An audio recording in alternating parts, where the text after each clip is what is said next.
me. I'm here to talk about building your family legacy through real estate.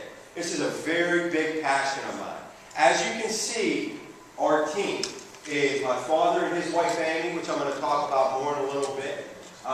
Myself and my wife. There's our two main employees, my son Thomas on the right and Luke on the left. They're driving the dump truck. Probably carry about 10 tons of cement there. There's Nick right there in the middle. I keep asking Nick to give me a better picture, but he refuses. There's Valerie, my aunt, and my grandma Betty. That's our in-office team. My mother actually also works in our office. And then we have construction crews. I'm going to skip this over because I'm going to be talking about that. Now, once again, we're talking about building your family legacy through real estate. And what that creates is wealth in your family. Now, when I say wealth, I don't mean driving having 5 cars and having a $10 million home. What I mean by wealth, this is the way I define wealth. Having your money work for you and your family rather than you working for your money. Having control over your time. Now, the big definition, the one-word definition, is freedom. That's what buy and hold real estate provides, is freedom. Now, there's different strategies to get to the buy and hold part. I understand everybody's not able to buy and hold right away. I'm blessed to be in a city that I could be totally invested in a single-family residence for $35,000 to $45,000 and have great cash flow from that. I know that everybody's not in those situations. A lot of you guys here who own homes, your taxes are $15,000, $20,000, $30,000 a year. That makes it hard to have that dispendable cash to buy and hold real estate, but it's still possible. And I'm going to tell you a story which tells you it's still possible. Okay, now this is the story. This is where real estate investing started in my family. The reason I'm telling this story, okay, I'm going to start off with the reason I'm telling this story is to tell you, each and every one of you, that you can invest in real estate. Not only can you invest in real estate today, but you can build a legacy to pass down through your family. I just had an individual telling me that he manages a nice financial portfolio and of paper assets. The reason he's transitioning into real estate is because if paper assets aren't managed well, they could be blown immediately. Isn't that what you said? But real estate is a lot harder to blow. It's a solid building that if you have a strong team, you can pass that down on to your children. If you teach your children properly or your family members properly, you can pass that down, and it'll pass down from generation to generation to generation. In Pittsburgh, we have some of the wealthiest people that helped start America. The Carnegies, the Fricks, the Hineses, the Rooneys. What do you think they pass down from generation to generation? They're large companies, obviously, but also all the real estate they own that doesn't go anywhere from generation to generation to generation. So, we have Barbara Bubba in the middle. On her left is Helen, who's my great-grandmother, and on the right we have Catherine, who's her sister. Okay? And what they did is they lived in Croatia. A lot of people think Bencho is Italian, but I'm not Italian, I'm Croatian. And they, in 1895, Bubba Pavicevic took her 2 daughters, and they traveled across the North Atlantic Ocean on boat all the way to Pittsburgh, PA.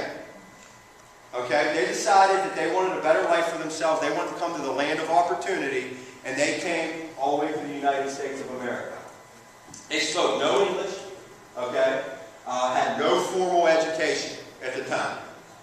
In 1895, Bubba Pavicevic rented a 2-bedroom apartment in McKees Rocks, which is where my office is today, which is where my grandma lives today and my grandfather still lives today. Okay, and we're going to talk more about that. Her and her family lived in 1 bedroom, and she rented out the other bedroom to 5 Croatian immigrants. She washed their clothes, packed their lunches, fed them dinner, did whatever she had to do to collect all of her money. Okay, and she saved up her money for years. And she used that money to purchase our family's first investment property in 1925. Now I have to reiterate, Bubba Bavicevich, it's hard to say after a while, had no formal education and spoke no English. Who here today speaks English? Okay, no, I guess everybody doesn't speak. Let me see you raise a hand. Who here speaks English? Okay. Who here has graduated the 8th grade? Okay, so if you feel, or if you're saying to yourself, or if you're making excuses more like it, why you can't invest in real estate, it's not true. Bubba Bavicevich, once again, had no formal education and spoke no English, yet purchased her first investment property in 1925. This is it right here.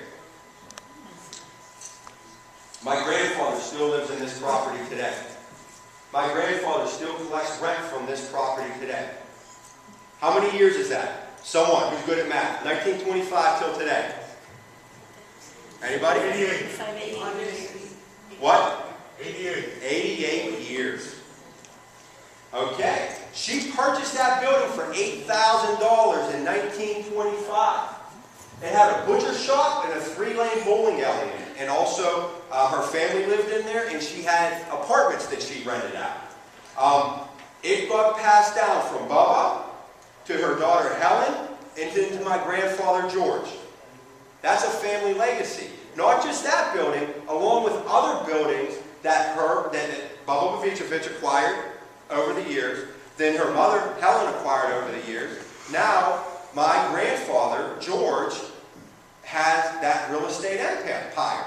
Now, my grandfather George, great-granddad is what I call, granddad is what I call him. He has not really expanded that empire. But my father, he started investing heavily in real estate in about 1998 to 2000. And his brothers and sisters and myself. At this point, our family owns over 70 investment units. And with the investors that we have from here, and with the investors we have from Australia, California, New York, worldwide, we have somewhere around 400 to 450 units in Pittsburgh.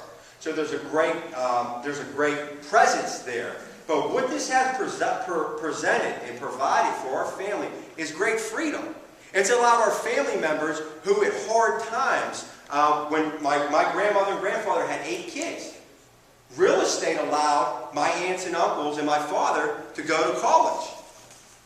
Real estate has provided freedom that people in our family have been able to go after dreams, that have been able to go after occupations which they really want to be in and they really want to pursue, rather than just having to settle for what they can make the most money at the time. That's what real estate has to provide. There's my grandfather George, and there's my great-grandmother Helen, who's passed away. But you've seen her picture.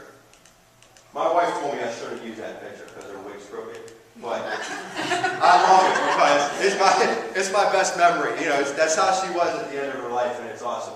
There's her, probably around 1895 or so, and there's great-grandma about 10 years ago, right before she passed down the family legacy to my grandfather. Now, this is a very simple slideshow. The slideshow is not really where it's at. It's in the story. And once again, I'm telling you this to tell you that this is how real estate works. This is why Melissa and John do what they do. They have how many kids together? 7 kids together. Okay, I have 2 sons. I'm an only child. But my father has myself, and Amy has her son, who's my stepbrother. And this is how the real estate works in our family. My father and Amy, they're going to acquire some of the real estate from Granddad when he passes away, plus all the real estate they've acquired. That's all going to come to myself and my wife, who have also acquired a great deal of real estate, and we will continue to do so. Later in our life, as our kids get older, we're going to train them in real estate, and we're going to encourage them to do whatever they enjoy. They don't have to just do real estate. That's the beauty about real estate. When you have a good system and a good team, it allows you to pursue the things that you want to do. It doesn't have to be a full-time job. When you're starting out, it definitely has to be a full-time job. Real estate's all I do, and I love it. You asked the question of, who in here is a full-time real estate investor, and how do you like it? I love it. I wouldn't want to do anything else. We're literally able to change neighborhoods. We're literally able to help people who are in tough situations to have a nice house for their family. We're able to give people chances. We're able to transform areas. It's absolutely amazing. We're able to work with investors like yourselves, who some of you work 9 to 5, or some of you work 9 to 9, or maybe even more, and you want freedom. I've heard from several of you tonight who've told me what you desire from real estate is freedom from your job. Some of you have even told me that you're making a great deal of money, yet you still desire freedom from that job. That's what real estate provides. It allows you to supplement your income. Now, this is what buy and hold real estate provides. And you have, once again, you have other strategies to get there. But the end game is buy and hold if you want that passive income. It allows you to have enough passive income where you can go out and pursue the career that you really want to pursue. You can do what you really want to do. And that's what will allow your family. So, all the real estate my wife and I acquire, and it gets passed on down to us. We'll go to my 2 sons, and if we have any more, we're still up in the air. My 2 sons have not slept through the night for the past week, so right now we're not planning on having any other kids. But maybe a year or 2 from now that will change. So, all of their kids, all their real estate that they acquire, if they so desire, and then it's passed down to them, will go down to their kids.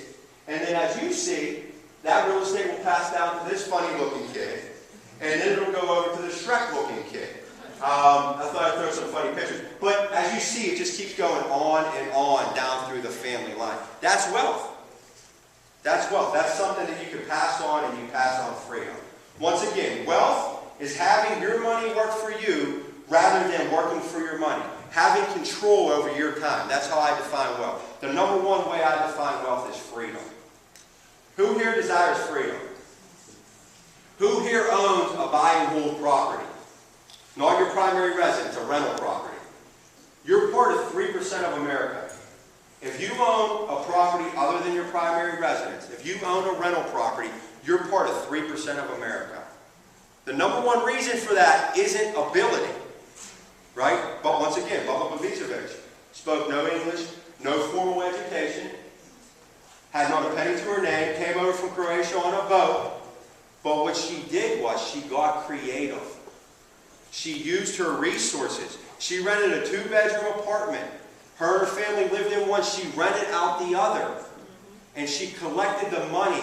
She did the laundry. She used what capital she had. What capital did she have? Hard work. What capital do you have? You have to really ask yourself.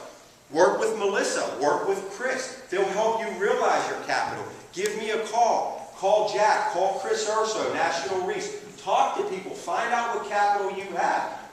One of the main things in capital that I have, that I built with my family and friends, is trust. By being an upright, honest person, our family trusts us. The cheapest form of money is private money from your family and friends. I utilize that capital. I go to my family and friends who maybe have money in some sort of retirement fund making 2 to 3%. I offer them a 6% return, no closing costs. They can put a lien on the property if they want or not. Guess what? I finance the whole property. If I make 1 penny in profit and I finance the whole property, what is my return? Infinite. Anything I make over 1 penny is increased infinite return. You have that capital at your disposal. Probably the number one thing from stopping you from using that is fear. You probably either think you don't know enough to go approach somebody and talk to them, or you're scared of rejection. Can you think of anything else? Fear of failing. Fear of failing. You know what? I think failure is part of success. It's just another step you have to go through. So don't use that as a stumbling block to creating the wealth, because you could lose it all. Tragedies happen. You know, my divorce wiped me out, and it's okay. You can just rebuild. You talk about capital. Experience is capital. That's right. That's huge. That's huge. And you have a room full of potential partners, potential investors here. I was telling a guy a little while ago, When I go to a real estate meeting, my goal isn't to sell a property. This is what I do for a living. My goal is to build or grow one relationship. But my secondary goal is to leave with no less than 20 business cards. If you ask Melissa, when I first started coming here, there was no raffle happening. Nope. But what did I come to you every single meeting? Melissa, can I raffle something? And there was a rejection at first. But she started letting me do it, right? It was a little, it was weird because nobody else was doing it. But guess what? I choose to leave with no less than 20 business cards. And if Nick leaves with less than 20 business cards, I dock his pay $200. No, I'm just kidding. But that's part of the most important part. The next part to that is what? Follow up. Follow up. If I got your business cards, you'll get at least one email from me a week. Sometimes it'll be a property, sometimes it'll be an article, sometimes it'll be Merry Christmas. Follow up. I have investors that I met one time 5 years ago. One time. They've been getting my email for 5 years. I have a particular guy. He ended up buying, he called me after 5 years of emails, he ended up buying 6 properties in a year. That's consistent follow-up. For me, one of my best investments was Constant Contact. It's so cheap, but it sends out nice emails, and if you do it on a regular basis, it's incredible. So, what capital do you have that you're not utilizing? It's not your ability to do it. It's your ability not to step outside of the comfort zone to do it. Okay, so this is what your family, freedom. We talked about freedom. A work ethic. People think, oh, I'm going to invest in real estate. I'm going to invest in buying old real estate, and then I'm just going to sit back on the beach and drink margaritas. Guess what? You do get to do that at times. But if you want to keep your portfolio, if you want to keep your family legacy strong, you have to have a good work ethic. And you get to pass that down onto your kids. Because your kids get to be actively involved, or your family members, whoever you're passing your legacy on to. They could be actively involved as you let them.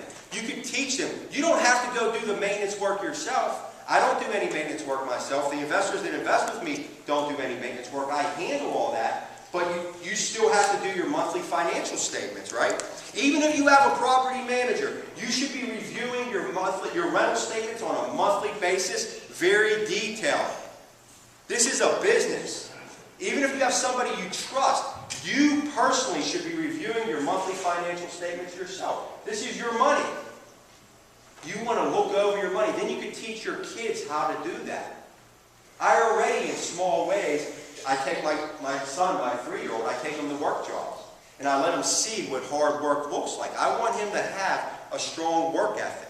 And that's the nice thing about, instead of just passing down a large sum of money, when you pass down real estate, you're passing on something that can provide your family freedom, but it can also provide your family with a strong work ethic. And the tools to impact people, families, neighborhoods, cities, states, countries, etc. That's my favorite part about it, actually. Most of the neighborhoods I invest in, I'm on the Landlords Association, I'm part of the Community Development Corporation. But one thing I do is I facilitate all the property management for all my owners. I'm not personally the property manager. I used to be. It got way too time consuming. It consumed my life. I much more enjoy doing this. But I still screen each and every potential tenant. And you won't, even tenants I've denied, I've been able to impact their lives. It's been amazing. They call me and they tell me a story. They're crying. Something happened in their life. Maybe I'm able to help them improve their credit, give them some suggestions, just be an ear to talk to. But also, once you start to buy, you don't realize, if you buy one property in a neighborhood that was run down and not on the payroll and not on the taxes and maybe made the neighborhood look bad, and you renovate that property, you make it look nice, and then you put a good tenant in there, you do a good screening job, one property, you're improving that neighborhood. Then you do it again, you're improving that neighborhood even more. And you should know that. Just buying one property and improving it in an area isn't a small thing. You're one of 3% of people in the world, in the United States of America, doing that. So you get to actually improve neighborhoods, improve the quality of living in areas, improve people's lives. That's what real estate provides. It's absolutely amazing. Not only that, When you're working with other investors, you're partnering like we do, or you're bringing investors in and helping them experience freedom. You get to help other people build family legacies. How amazing is that? There's not many other things in the world you could do besides real estate that helps to do that. And the last thing I'd say is you get the ability to continue the family legacy. So, once again, TJ Bencho, Aurora Real Estate Investment Services.